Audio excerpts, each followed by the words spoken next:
नमस्कार साथियों, बहुत दिन के बाद आप लोगों से मुखातिब हो रहा हूं। इसका मुझे खेद है, लेकिन नया अध्याय शुरू करने से पहले मैं आप लोगों से विनम्रतापूर्वक क्षमा याचना करता हूं। यह संविधान चर्चा का 8वां सोपान है, 8वां भाग है, आपके समक्ष रख रहे हैं। अफसोस अभी भी इतना है कि कई प्रयास के बावजूद भी हम जमीन पर एक भी सोपान नहीं कर पाए हैं, लेकिन प्रयास सतत हमारा जारी रहेगा और हम आप लोगों से लगातार आग्रह भी करते रहेंगे कि संविधान चर्चा का हिस्सा बनिए और इसका आयोजन अपने घर, परिवार, गांव, जवार में कीजिए, ताकि संविधान के प्रति लोगों का जागरूकता बढ़े और संविधान में जो संरक्षण उनको प्राप्त है, जो संरक्षण शक्ति उनको प्राप्त है, उसका इस्तेमाल अपने जीवन को आसान करने के लिए वो कर सकें। साथ ही सभी दर्शकों से आग्रह है कि अगर आप पहली बार देख रहे हैं तो हमारे चैनल को सब्सक्राइब कीजिए, हमारे इस कार्यक्रम को लाइक कीजिए और अधिक से अधिक लोगों के बीच शेयर कीजिए, ताकि हमारा यह छोटा सा प्रयास एक स्वरूप ले सके।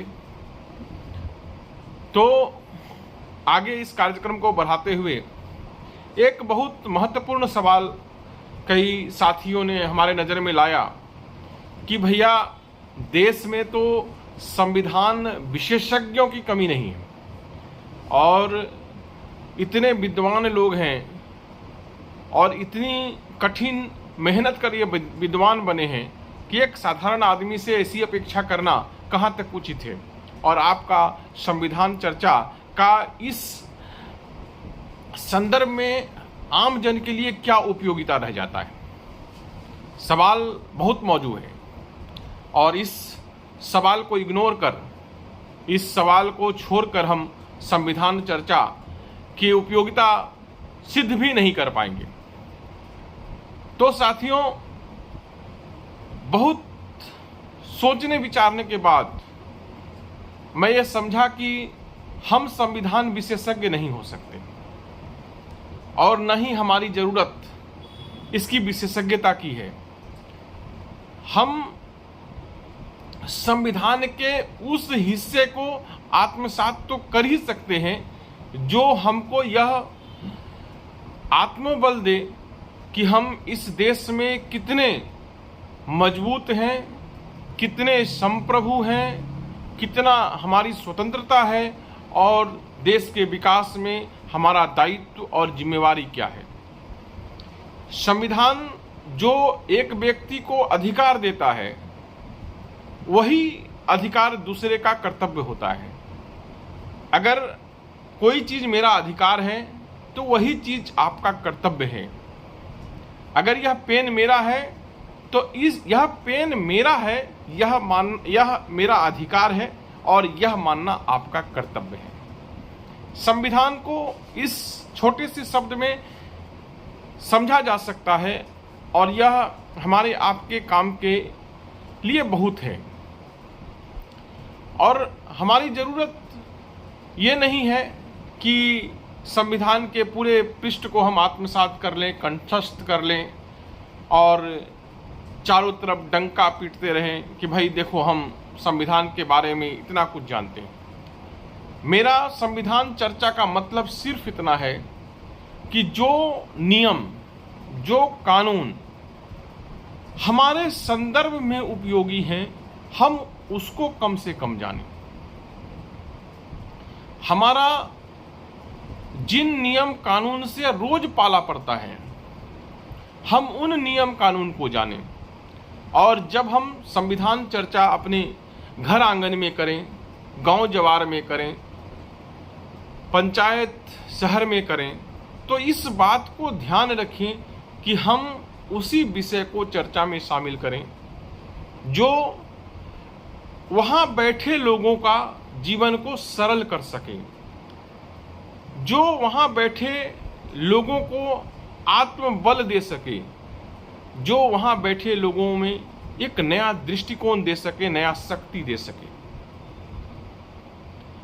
सैद्धांतिक बातों का एक आम जन के लिए बहुत महत्व नहीं है, लेकिन अगर हम कोई ऐसा शब्द बोलते हैं, किसी ऐसे चीजों पर हम उनको संगठित करते हैं, अगर कोई साथी प्रखंड कार्यालय जाता है और वहां एक छोटा सा आवेदन देता है, तो उस आवेदन का रिसीविंग, जिसको हिंदी में पावती कहते हैं, वह पाना उस गरीब का हक है और उस पदाधिकारी की जिम्मेवारी और कर्तव्य है। अगर कोई व्यक्ति अपने कर्तव्य से चूकता है तो हम उसे उस कर्तव्य के पालन के लिए बाध्य करने के लिए जो संगठन की जरूरत है, वह संगठन हमको संविधान चर्चा देगा। हम बहुत बड़े बड़े वीर, सामाजिक चिंतक, क्रांतिकारी, एक से एक नवयुवक को हम सड़कों पर राष्ट्र परिवर्तन, देश को विश्व गुरु बनाने का जो मन में उद्वेग है, उसको उछाल मारते हुए देखते हैं। लेकिन इसमें से भी किसी क्रांतिकारी में यह हिम्मत नहीं होता है कि वह किसी आवेदन की पावती पा सके। अब मोटी मोटी बात यह रही कि हम जो लोक उपयोगी कानून है उसके बारे में हम संदर्भ चर्चा कर पाते हैं कि नहीं कर पाते। हमारे प्रखंड के ही एक अधिकारी हमको बहुत बहुत हमारे प्रिय हैं, और वह प्रिय इसलिए हैं कि मैं जब भी उनको फोन करता हूं, क्योंकि मैं प्रयास करता हूं कि मैं कार्यालय में न जाऊं, और वो बहुत आगे बढ़ चढ़ करके जिनके बारे में भी मैं कहता हूं उनका काम वो कर देते हैं, और मैं बहुत आत्मविश्वास के साथ बोलता हूं। और अब तक हमें किसी भी व्यक्ति ने यह शिकायत नहीं किया कि किसी से वो 1 रुपया लिए हो। लेकिन उन्होंने जो शब्द हमको कहा, हम बहुत हतोत्साहित हुए, और वह हतोत्साहित होने का कारण ये था कि उन्होंने कहा कि जब कोई यहाँ सूचना के अधिकार के तहत आवेदन लगाता है तो हम उसका जवाब ही नहीं देते, सोचते हैं कि जब अपील में आएगा तो देखा जाएगा। यह गंभीर अपराध है। ऐसा सोचना किसी अधिकारी का बहुत गंभीर अपराध है, और वह निश्चित रूप से यह साहस उसके अंदर इसलिए आया है क्योंकि हमारे जैसे लोग निष्क्रिय हैं, क्योंकि हम लोगों के जरूरत की जानकारी उन तक मुहैया नहीं करा पा रहे हैं।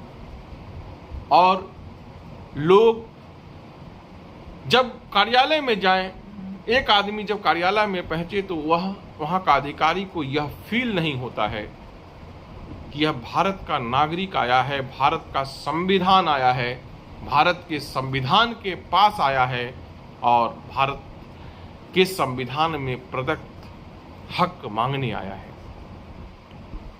यह वह कभी नहीं सोचता है, उसको लगता है कोई भिखारी आ गया है।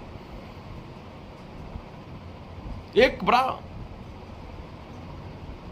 चला हुआ कहावत है कि हमारे यहां सरकारी पदाधिकारी काम नहीं करने के लिए तनख्वाह लेते हैं और काम करने के लिए घूस लेते हैं। यह निश्चित रूप से आपराधिक साहस है, और वह इसलिए है क्योंकि हम संविधान की चर्चा आम जीवन के संदर्भ में नहीं कर पा रहे। छोटा सा मनरेगा के बारे में हम चर्चा कर लेते हैं। मनरेगा में पूरे बिहार में ही नहीं, पूरे देश में ऐसा कोई पंचायत नहीं है जहां पर 100-200 व्यक्ति ऐसे नहीं हों जिनका निजी जमीन पर कोई एसेट नहीं बनवा लिया गया हो, जैसे मनरेगा में प्रावधान है गाय का गोहाली बनाने का, बकरी का गोहाली बनाने का, भेड़ का, पोल्ट्री फार्म का। ये बहुत गरीब लोगों के लिए यह प्रावधान है। लेकिन अधिकारियों ने क्या किया, कहा कि कहीं से पैसा लेके बना लो, हम तुमको पैसा पहले बाद में दिलवा देंगे।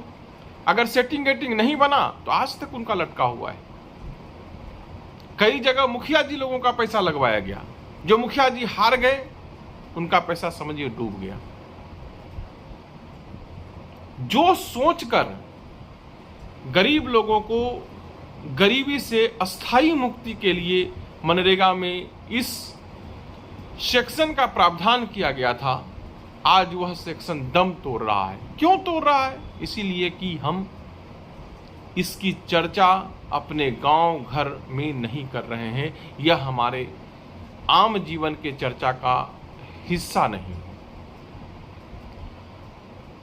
उसी का वजह है कि देश का कोई नया प्रधानमंत्री बनता है और ग्रामीण क्षेत्र में रोजगार की गारंटी देने वाले इस योजना को माखौल उड़ाता है, हंसी उड़ाता है कि यह कांग्रेस का